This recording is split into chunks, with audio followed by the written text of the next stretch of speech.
ప్రజల్ని జీబీఎస్ భయం వెంటాడుతోంది. రోజు రోజుకు కేసులతో పాటు మరణాల సంఖ్య పెరుగుతోంది.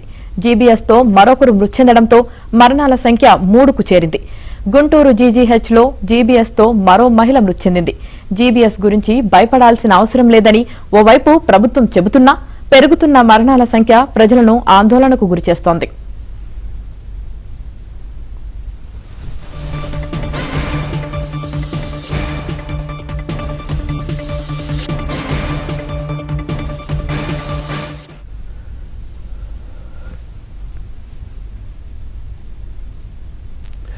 గుంటూరు నెహ్రూ నగర్ కు చెందిన మహిళ జీబీఎస్ లక్షణాలతో ఈ నెల 2న జీజీహెచ్లో చేరింది. చికిత్స పొందుతూ ఆమె మృతి చెందినట్లు వైద్యులు ధృవీకరించారు. ఇటీవల ప్రకాశం జిల్లాకు చెందిన మహిళ కూడా గుంటూరు ఆసుపత్రిలో చనిపోయింది. ఇక శ్రీకాకుళం జిల్లాకు చెందిన ఓ బాలుడు కూడా జీబీఎస్తో మృతి చెందాడు. జీబీఎస్ లక్షణాలతో మరికొందరు బాధితులు గుంటూరు జీజీహెచ్లో చికిత్స పొందుతున్నారు. ఇక జీబీఎస్తో ఏపీలో మరణాల సంఖ్య అయితే పెరుగుతుందో పక్కన ప్రభుత్వం భయపడాల్సిన పని లేదు అని చెబుతున్నా రోజు రోజుకి పెరుగుతున్న మరణాల సంఖ్యతో ప్రజలైతే భయాందోళన చెందుతున్నారు. ఇక దీనికి సంబంధించి పూర్తి సమాచారం మా ప్రతినిధి సాంబశివరావు అందిస్తారు. సాంబశివరావు,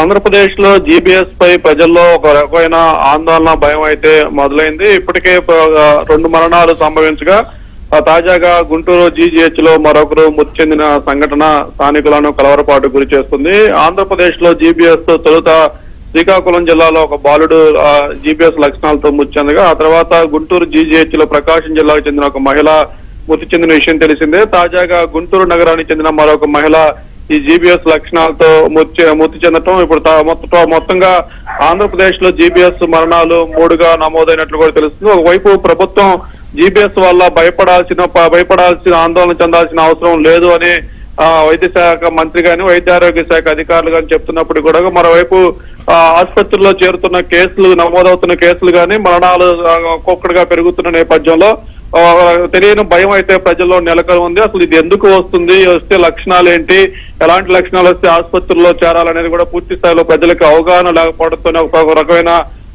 భయాందోళన అయితే కొనసాగుతుంది. ప్రస్తుతం గుంటూరు జీజీహెచ్ లో మరొక 2 ఈ లక్షణాలతో చేరారు. తాడికొండ నియోజకవర్గం నుంచి ఒకరు, సత్తెనపల్లి నియోజకవర్గం నుంచి ఒకరు నిన్న ఈ లక్షణాలతో జీబీఎస్ లక్షణాలతో జీజీహెచ్ లో చేరగా వారికి కూడా వైద్యం అందిస్తున్నారు.